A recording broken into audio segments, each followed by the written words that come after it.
adorer Dieu? Comment adorer Dieu? Je suis venu te dire ce matin que ce n'est pas la religion qui va te donner la réponse sur comment adorer Dieu. La religion ne peut pas nous donner une bonne réponse de comment adorer Dieu. Parce que regardez un peu, il y a plusieurs religions. Mais chaque religion a sa façon d'adorer. Ah oui? Va dans la religion musulmane, ils te diront chez nous, voilà comment on adore Dieu. Va chez les bouddhistes, ils te diront chez nous, voilà comment on adore Dieu. Si tu veux savoir comment adorer Dieu, ne regarde pas la religion. Regarde à celui qui a conçu l'homme. Regarde dans la Bible. Dans la Bible, il y a comment on adore Dieu.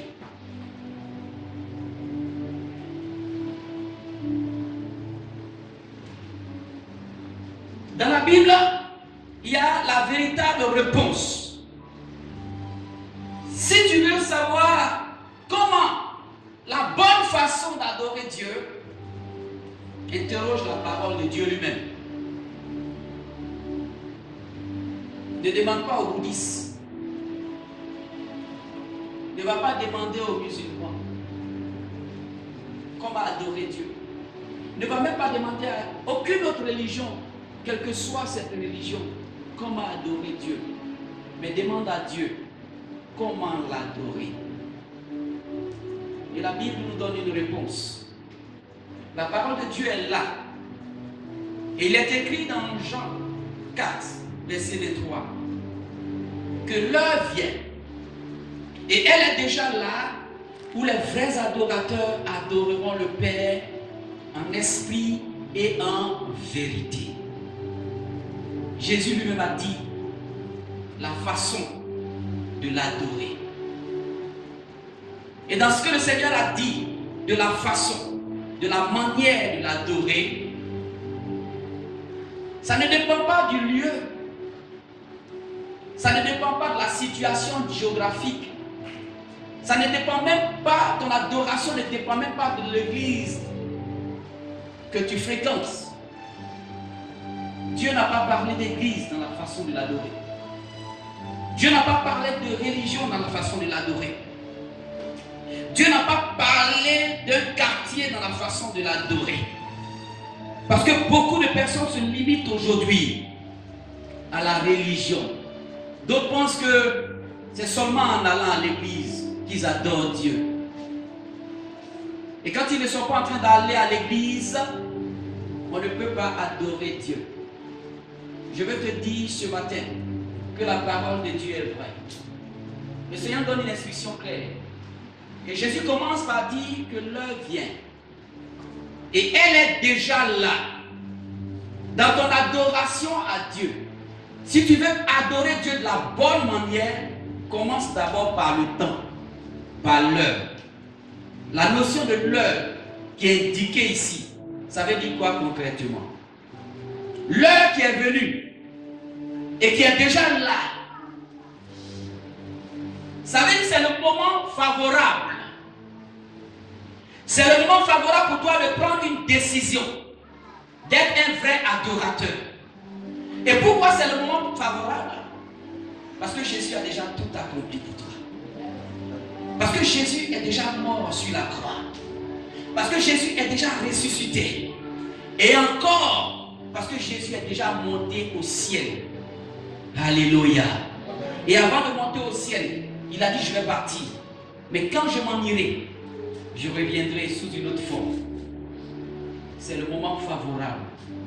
Toutes les étapes pour que tu sois un vrai adorateur ont été faites par Jésus-Christ de Nazareth. Il a tout accompli pour que ton adoration soit sincère. Il a tout accompli pour que tu puisses l'adorer véritablement. Pour que tu ne te soucies pas du lieu où il faut l'adorer. Pour que tu ne te mettes pas dans le souci du bâtiment où il faut l'adorer. Adorer Dieu, ce n'est pas le bâtiment. Adorer Dieu, ce n'est pas le temple. Adorer Dieu, ce n'est pas l'église.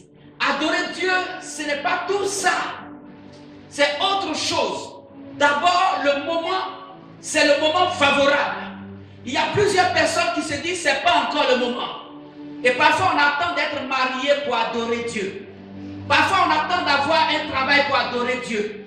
Parfois, on attend d'aller en Europe pour adorer Dieu. Si tu n'as pas appris à adorer Dieu maintenant, tu ne l'adoreras pas en Europe. Je vais te dire une chose. Si tu n'as pas appris à adorer Dieu le maintenant, aujourd'hui même, ce n'est pas quand tu seras marié que tu vas l'adorer. Si tu n'as pas appris à adorer Dieu maintenant, ce n'est pas quand tu auras du travail que tu vas adorer Dieu. Parce que le travail, ce sera encore dans une autre dimension. Beaucoup de personnes n'ont pas appris à saisir le moment favorable. Et ils ont attendu le travail. Mais quand le travail est venu, avec le premier salaire, avec l'argent qu'ils ont commencé à avoir, ils ne peuvent plus penser à Dieu. Pendant que ta poche est vide, si tu ne saisis pas le moment d'être un vrai adorateur, c'est pas quand ta poche sera pleine d'argent, laisse-moi te le dire. Ne te trompe pas. C'est maintenant. Et le Seigneur dit, c'est l'heure. Il est l'heure de prendre une décision. C'est le moment de faire un choix. C'est le moment de s'engager. C'est le moment de se tourner vers Dieu et accepter la main tendue de Jésus. Le Seigneur nous tend toujours la main. Il ne nous abandonne pas. Mais il est toujours là pour nous dire, je suis là. Je suis là pour toi. J'attends seulement que tu saisisses ma main. Mais regarde, longtemps Dieu tend la main. Mais tu refuses de saisir cette main. Dieu tend la main. Lui qui est Dieu, il vient vers l'homme et il tend la main. Et l'homme, qui est sa créature, tourne le dos à ses dieux. Tourner le dos à Dieu, c'est faire face à Satan. Tourner le dos à Dieu, c'est faire face au diable. Et le diable n'a pas un bon projet pour toi. Satan n'a pas un bon plan pour toi. Nous tous, on a expérimenté ce que c'est que Satan. Parce qu'on a vécu aussi dans le monde. Même si on n'a pas fait ça fort, on a goûté un peu ce que c'est là-bas. Mais je vais te dire ce matin, le monde c'est de la nivaki. Parce que tout ce qui se fait dans le monde a toujours un goût amer. Mais ce qui se fait dans la présence de Dieu, il n'y a pas d'arrière-goût. Si tu veux porter des véritables fruits, choisis le moment maintenant et décide-toi. Tout commence par ça. C'est l'heure indiquée. Parce que tu ne sais pas quel jour tu finiras ton programme sur cette terre. Chacun de nous a une période bien précise sur la terre. On avait une de nos sœurs ici. Pas plus tard qu'avant-hier, j'ai appris qu'elle est décédée. La sœur Isabelle, pour ceux qui la connaissent bien. Elle est décédée. Dans quelles conditions? On ne sait pas. Et ça arrive à tout le monde.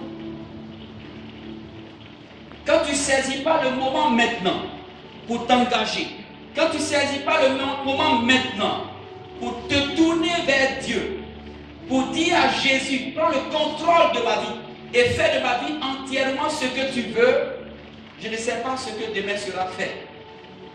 Mais demain, tu peux être face au rendez-vous de la mort. Prépare-toi maintenant. aller à la rencontre de ton Dieu. Comme ça, lorsque la mort vient, tu es sauvé. Mais si la mort te trouve, pendant que tu fais tes calculs, je ne suis pas marié, quand je serai marié, j'accepterai Jésus. Quand je vais aller, j'aurai du travail, c'est là que je vais m'engager. J'attends le voyage, quand je vais voyager, là je deviendrai chrétien. Le voyage, ce n'est pas ce qui va te rendre fervent chrétien. Ni l'argent, ni le travail. Saisissons maintenant le moment. Et Jésus dit, c'est l'heure. L'heure est là. C'est devant toi. C'est l'occasion maintenant. La bonne occasion, c'est maintenant.